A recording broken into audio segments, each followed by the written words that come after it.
Hermanos, no podemos simplemente asumir que una persona es cristiana simplemente porque una vez en su vida repitió una oración con nosotros.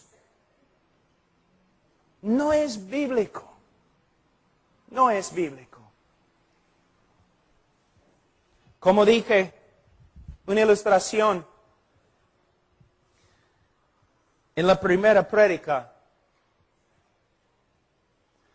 A veces, una persona pasa adelante y de verdad el Señor ha obrado en su corazón, se ha arrepentido, ha creído.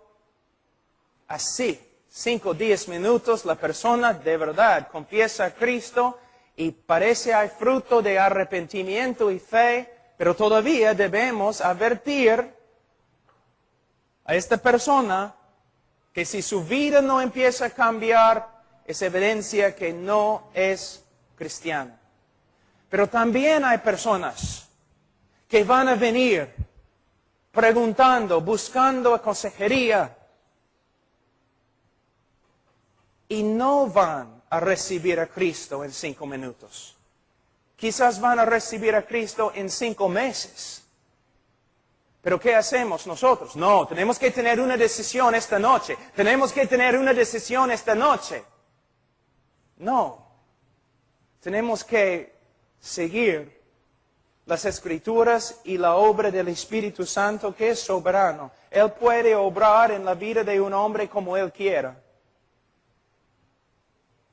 Una vez había una mujer que se acercó después de una reunión que tuvimos ahí en Missouri. Se acercó, llorando, Pastor Pablo, he destruido mi vida con el pecado. Está bien, vamos a hablar. Nos sentamos, hablamos. No sé por qué, pero le pregunté, señora, ¿una vez has orado una oración, has repetido una oración para recibir a Cristo en tu corazón? Y ella dijo, sí. Yo le pregunté, ¿cuántas veces? 6. No funcionó, ¿no? Tú has orado una oración 6 diferentes veces en tu vida y todavía vives en pecado y tu vida es un desastre. Pastor Pablo, ¿qué debo hacer? Bueno, debes arrepentirte y creer el Evangelio. Pero ¿cómo puedo hacerlo? Solo Dios. Solo por medio de Dios. ¿Qué debo hacer? ¿Estás arrepentido?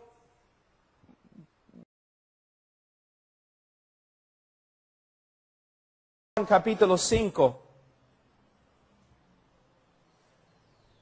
Versículo 13. Estas cosas, ¿cuáles son estas cosas? Primero de Juan. Estas cosas os he escrito a vosotros, a la iglesia, que creéis en el nombre del Hijo de Dios para que sepáis que tenéis vida eterna. Hermanos, a través de la historia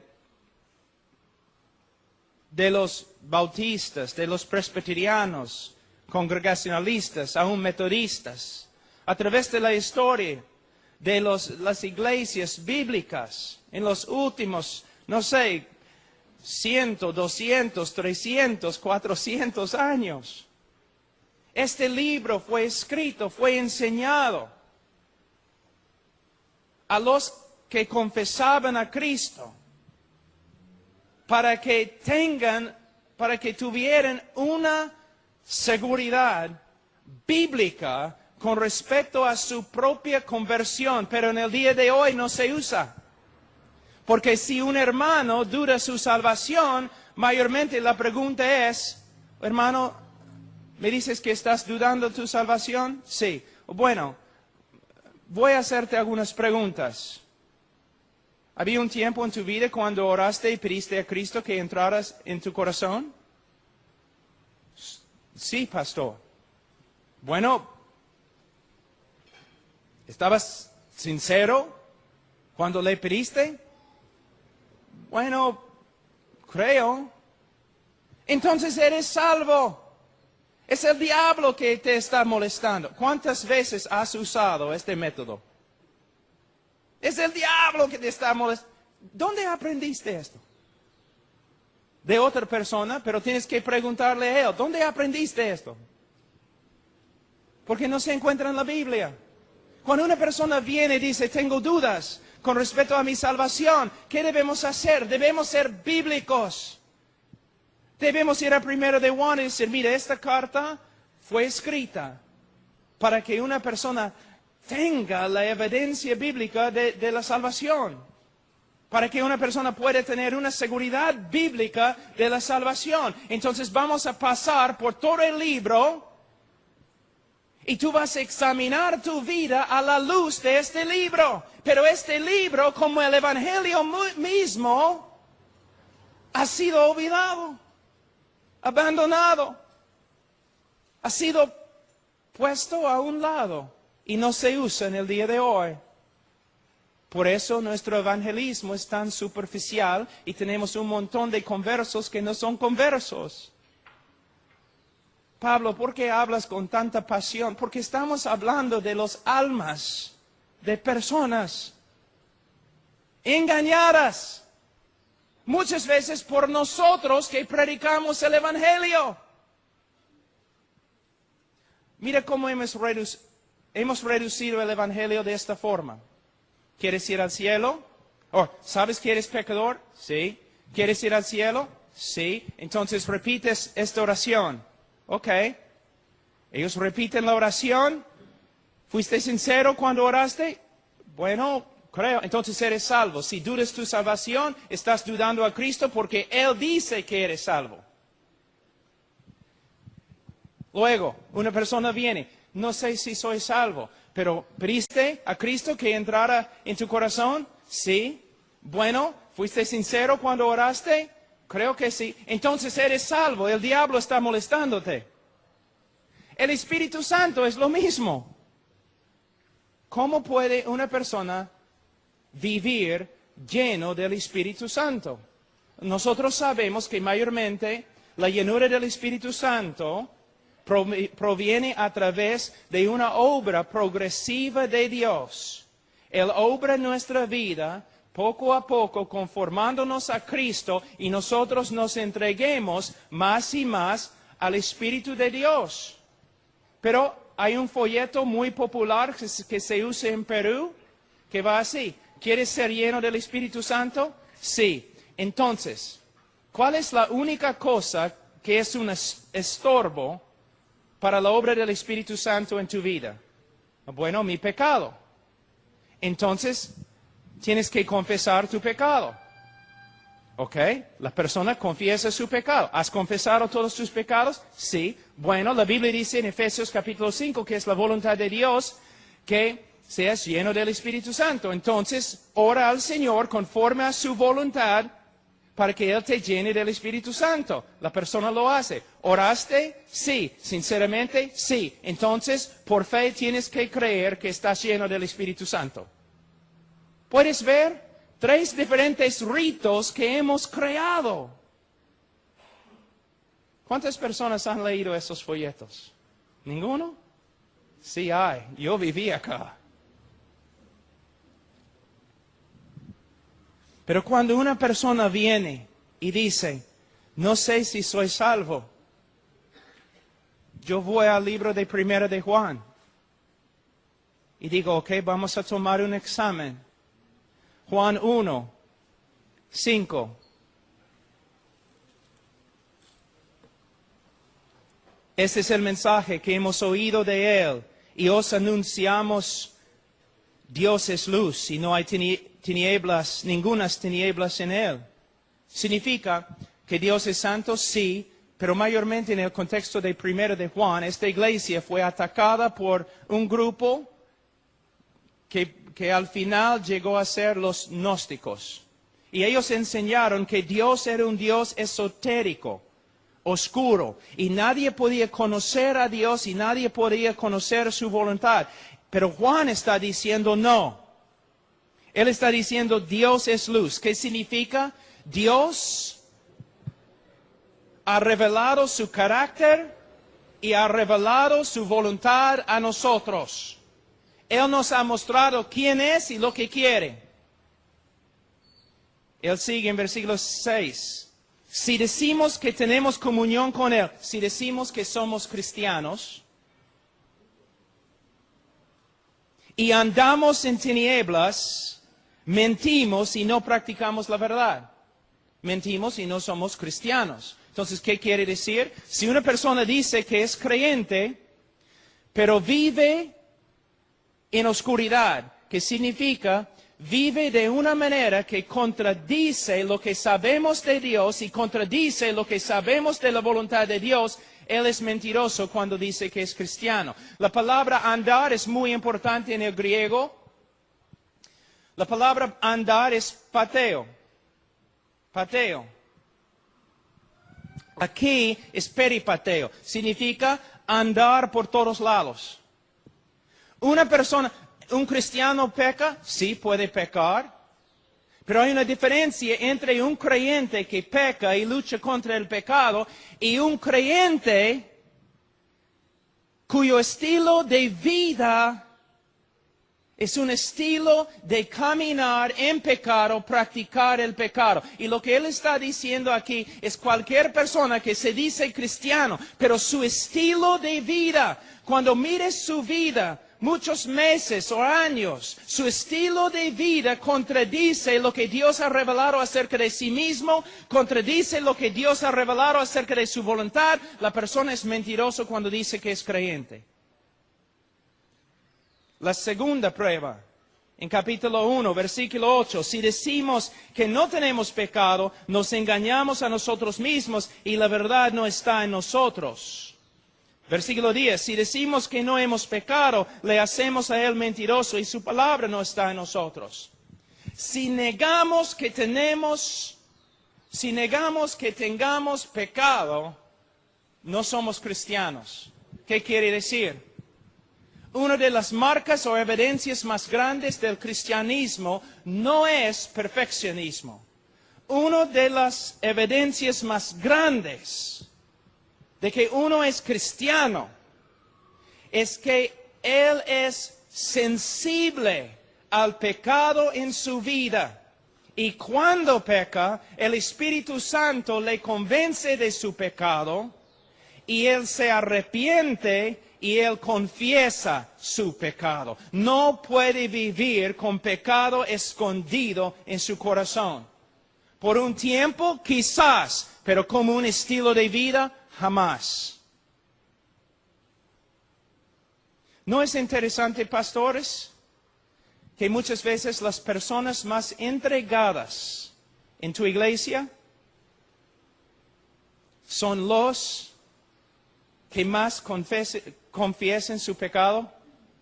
Y los hombres más carnales en tu iglesia nunca se preocupen por su pecado. ¿No es interesante? Una vez, pastor, has predicado y el Espíritu Santo ha obrado y personas comienzan a quebrantarse con respecto a su pecado en la iglesia. ¿No es interesante que casi siempre las personas que se quebranten son las personas más dedicadas a la obra? Y los miembros más mundanos se sienten allí tranquilos. Es la diferencia entre un creyente y no creyente. Una de las evidencias más grandes de la salvación es que el creyente verdadero, primera prueba, va a caminar, vivir un estilo de vida que es conforme a lo que Dios ha revelado acerca de sí mismo y es conforme a lo que Dios ha revelado con respecto a su voluntad. Otra evidencia del cristianismo verdadero es que el cristiano verdadero, cuando peca, va a ser sensible a su pecado, se va a arrepentir y va a confesar su pecado. Y confesión no significa, Señor, perdóname. Esa no es confesión. Señor, perdóname, cada noche, ¿no? Antes de dormir, perdóname, si he hecho algo. Hermano, pregúntame, ¿has hecho algo? Si he hecho algo, perdóname. Esa no es confesión. La palabra confesión proviene de la palabra griega homologeo, que significa hablar lo mismo. Confesión es cuando el Espíritu Santo, a través de la palabra de Dios o a través de un hermano, el Espíritu Santo te muestra que has pecado un pecado específico. Por ejemplo, te has enojado con un hermano. El Espíritu Santo, por medio de su palabra, te muestra que te has enojado contra un hermano. Confesión es cuando tú dices, Señor, lo que tú dices acerca de mí es verdad. Estoy de acuerdo contigo. Tú dices que me he enojado con un hermano. Tienes razón. Yo confieso, he pecado. Me he enojado con un hermano. Perdóname. Y vas al hermano y pides perdón también.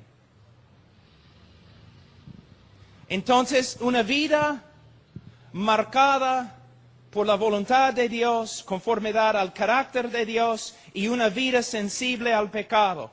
Otro que es muy importante, versículo 6 de capítulo 2, otra prueba. El que dice que permanece en Él debe andar como Él anduvo.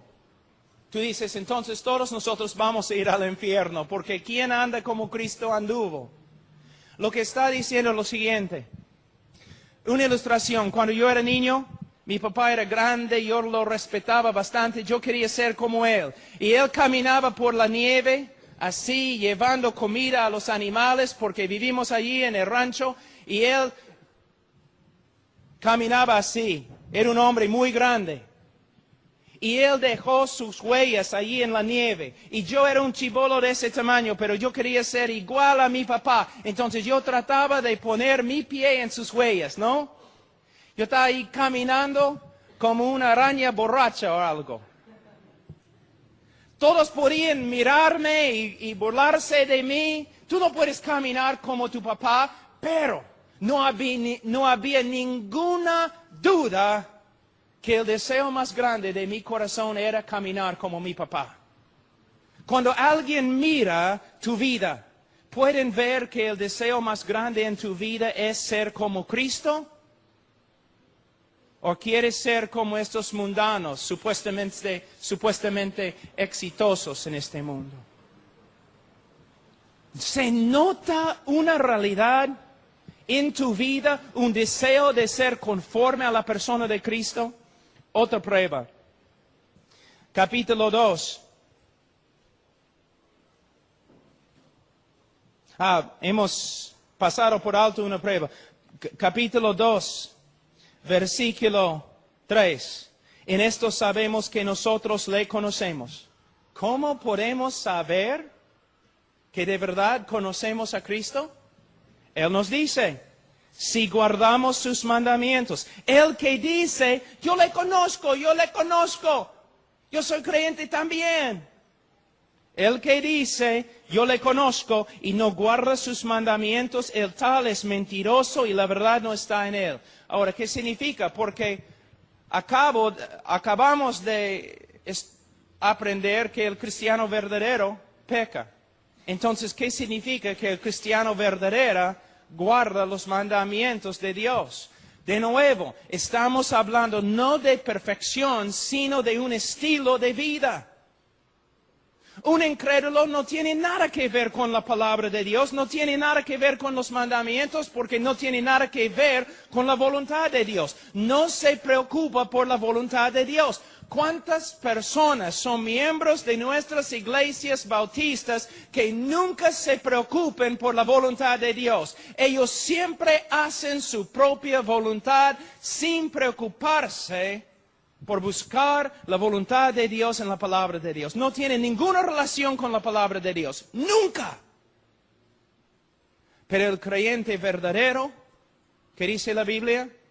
Se preocupa por la palabra de Dios, la voluntad de Dios. Quiere saber lo que Dios le ha mandado. Quiere obedecer la voluntad de Dios. Obedece la voluntad de Dios como un estilo de vida. Aunque no hay perfección, se nota una realidad en su vida.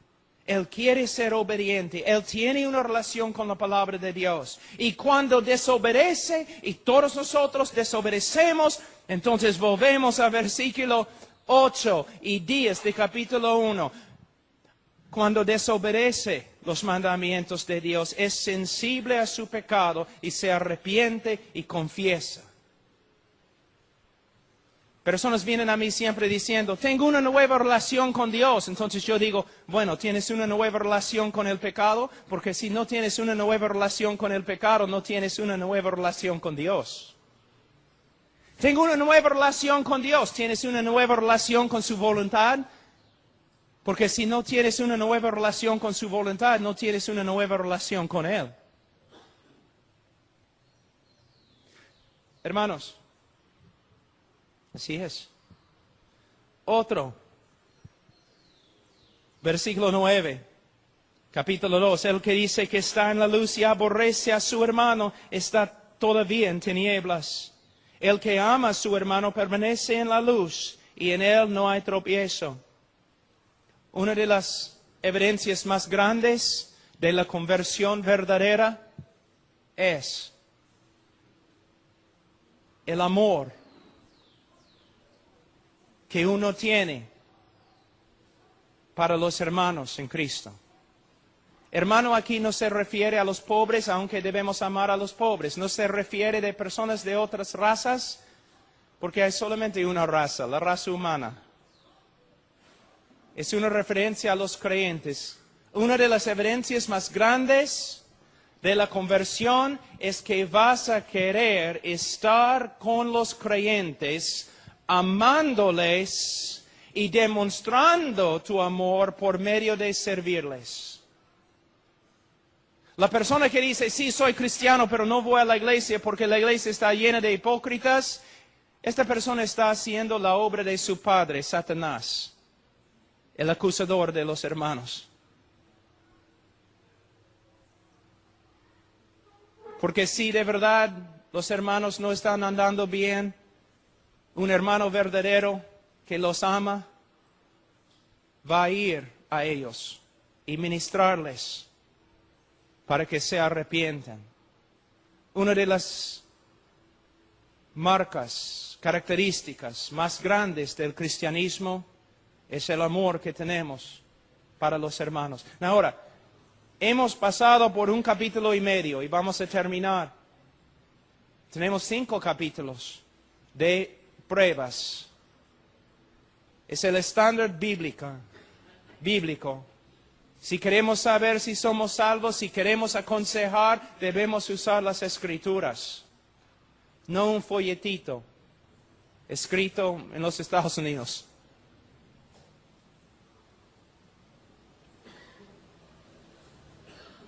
Solo para mostrarles cómo podemos malinterpretar un texto.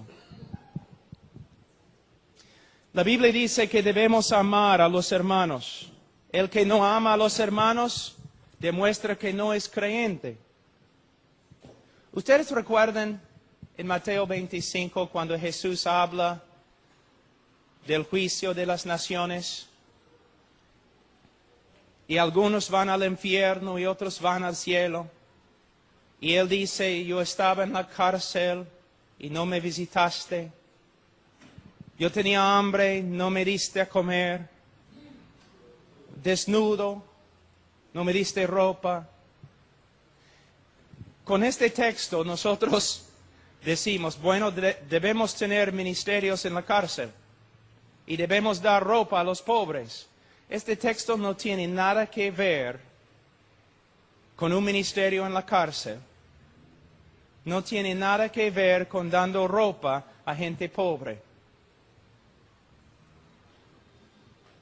Lo siento, no es el contexto. Debemos tener ministerios en la cárcel, por supuesto. Debemos evangelizar a cada criatura y hay muchas criaturas en la cárcel.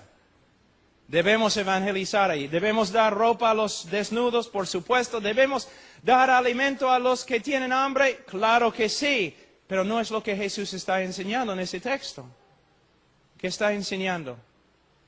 Él no está diciendo, yo Jesús era asesino y no me visitaste. Él no está diciendo, yo era un ladrón en la cárcel y no me visitaste. No es lo que él está diciendo. Él está diciendo lo siguiente. Él está hablando de que la característica más grande del creyente verdadero, oveja verdadera, es amor para con los hermanos.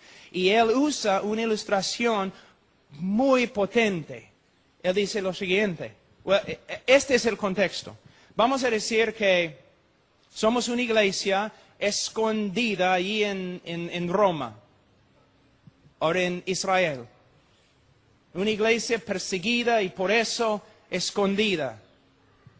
Y tenemos una reunión escondida, fuera de la ciudad, porque hay hombres que quieren matarnos, meternos en la cárcel.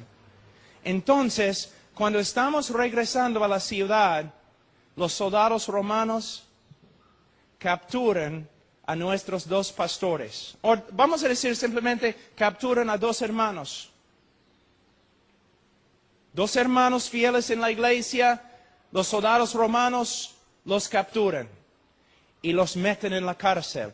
En la cárcel en esa época, tú mueres, a menos que alguien te traiga comida de afuera. Tú mueres de frío, a menos que alguien de afuera te traiga ropa. Entonces nuestros hermanos ahora están en la cárcel y van a morir porque los soldados les han golpeado gravemente y tienen heridas. Los hermanos están allí sin comida y sin agua. Entonces nosotros llamamos una reunión como una iglesia. Y nosotros decimos, bueno, tenemos que llevar ropa y comida y medicina a nuestros hermanos que han sido capturados. Y todos dicen, amén. Pero entonces un hermano se para y dice, pero los que llevan la comida y la medicina a la cárcel, bueno, hay soldados ahí, hay espías ahí. Si yo llevo la comida a ellos, me van a capturar también y voy a estar en la cárcel también. Ahí es la prueba. ¿Amas a tu hermano o no? ¿Vas a ir?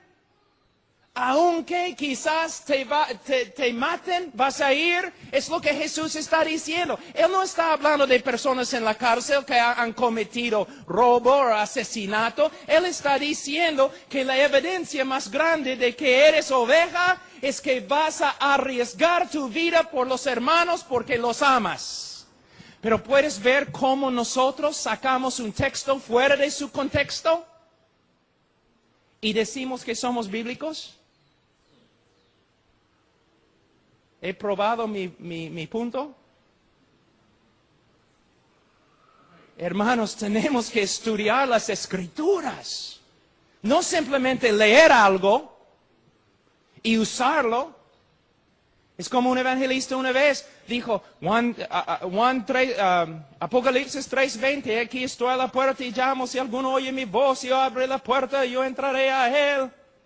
Yo le dije, después de la reunión, pero hermano, en el contexto gramático de Apocalipsis 3:20, Jesús no está tocando a la puerta del corazón de un pecador, está tocando a la puerta de una iglesia.